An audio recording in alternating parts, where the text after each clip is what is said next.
Shalom saudara-saudara yang diberkati Tuhan Yesus Kristus. Mari kita mulai renungan ini dengan berdoa. Ya Allah Bapa kami yang bertata di dalam kerajaan sorga, puji dan syukur kami panjatkan kehadirat-Mu atas segala kasih karunia-Mu yang besar bagi kami.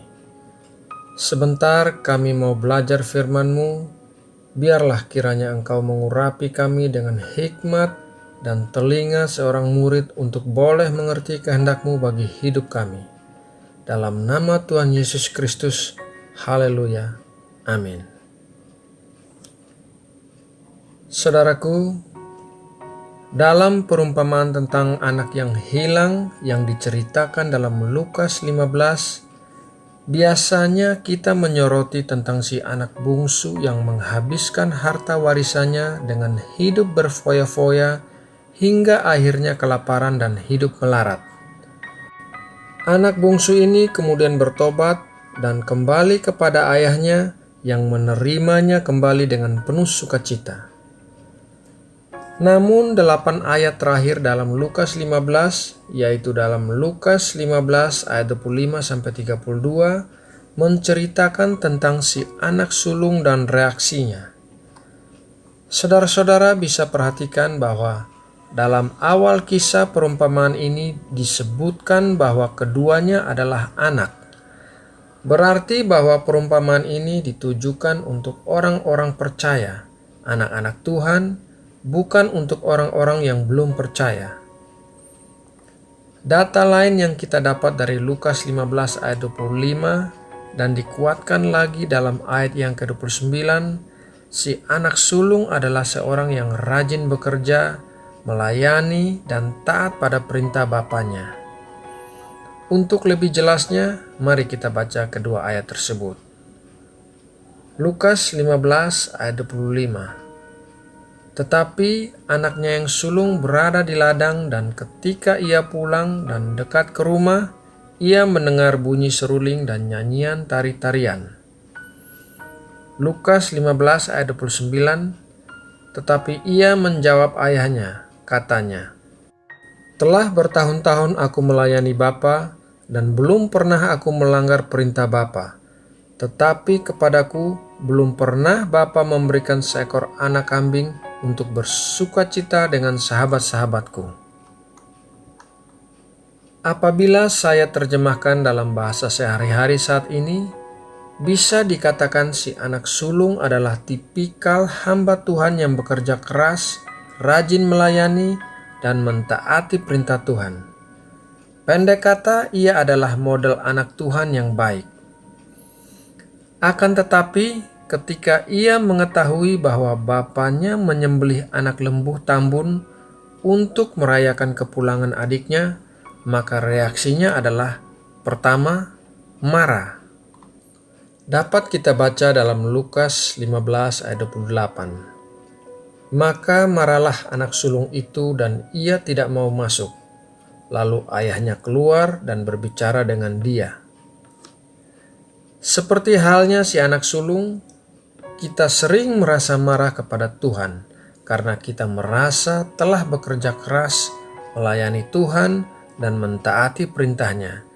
Namun kita melihat Tuhan memberkati orang lain, bukan kita. Reaksi yang kedua adalah motivasi yang tidak benar. Di dalam Lukas 15 ayat 29 dikatakan, "Tetapi ia menjawab ayahnya, katanya, telah bertahun-tahun aku melayani Bapa, dan belum pernah aku melanggar perintah Bapa. Tetapi kepadaku belum pernah Bapa memberikan seekor anak kambing untuk bersukacita dengan sahabat-sahabatku."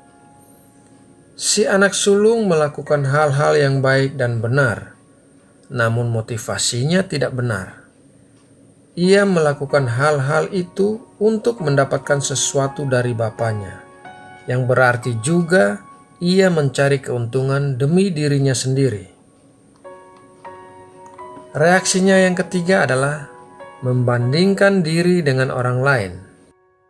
Dalam Lukas 15 ayat 30, si anak sulung mulai membandingkan dirinya dengan adiknya. Mari kita baca ayatnya. Tetapi baru saja datang anak bapa yang telah memboroskan harta kekayaan bapa bersama-sama dengan pelacur-pelacur, maka bapa menyembelih anak lembu tambun itu untuk dia. Sahabat bijaksana, membandingkan diri sendiri dengan orang lain dan merasa diri sendiri lebih hebat dan lebih baik daripada orang lain adalah suatu kesombongan dan kebodohan.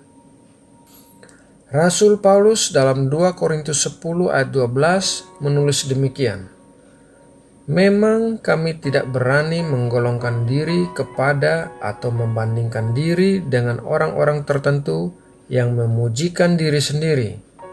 Mereka mengukur dirinya dengan ukuran mereka sendiri dan membandingkan dirinya dengan diri mereka sendiri. Alangkah bodohnya mereka." Saudara-saudara terkasih, ayat berikutnya kita baca dalam Lukas 15 ayat 31-32 mengenai jawaban sang bapa. Ada dua hal yang bisa kita pelajari. Yang pertama, apabila motivasi kita benar, maka segala sesuatu sudah disediakan bagi kita. Di dalam Lukas 15 ayat 31, kata ayahnya kepadanya, "Anakku, engkau selalu bersama-sama dengan aku, dan segala kepunyaanku adalah kepunyaanmu."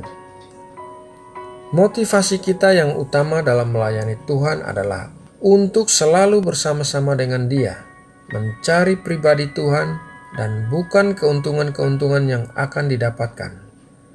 Dengan demikian, segala berkat otomatis akan mengikuti kita apabila kita senantiasa ada bersama-sama dengan Tuhan. Yang kedua, daripada membandingkan diri dengan orang lain, lebih baik kita ikut bersukacita dan bergembira karena berkat yang diterima oleh orang lain. Ayat terakhir dalam Lukas 15 ayat 32 berbunyi demikian, "Kita patut bersukacita dan bergembira karena adikmu telah mati dan menjadi hidup kembali. Ia telah hilang dan didapat kembali." Ingatlah bahwa Tuhan kita adalah Bapa yang baik dan adil.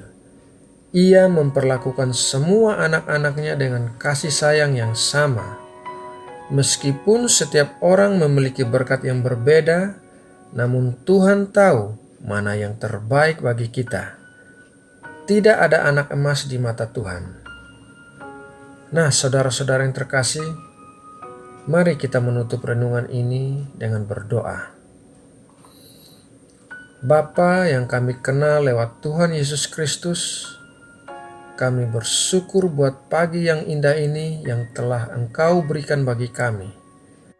Lewat renungan ini, kami belajar untuk tidak menjadi sombong, kami belajar untuk tidak merasa diri kami lebih baik daripada orang lain, sehingga kami layak mendapatkan berkat-berkat dari Tuhan. Lewat renungan ini kami belajar untuk mengutamakan bersama-sama dengan Engkau ya Bapa. Kami boleh mengenal Engkau secara pribadi dan bukan bekerja keras melayani demi mendapatkan berkat-berkat-Mu. Terima kasih untuk firman-Mu ya Tuhan. Dan hari ini kami akan memulai aktivitas kami sehari-hari. Kiranya Tuhan memberkati keluarga kami, pekerjaan kami, pelayanan kami, sehingga dimanapun Engkau mengutus kami boleh berbuah-buah dan memuliakan nama-Mu. Lindungi kami ya Bapa dari wabah penyakit virus corona ini dan penyakit menular lainnya. Jauhkan kami dari segala sesuatu yang jahat yang bisa mencelakai kami. Berkati bangsa dan negara kami ya Tuhan. Damai sejahtera-Mu memenuhi bumi Indonesia tercinta. Terima kasih ya Bapa. Dalam nama Tuhan Yesus Kristus kami berdoa. Haleluya. Amin.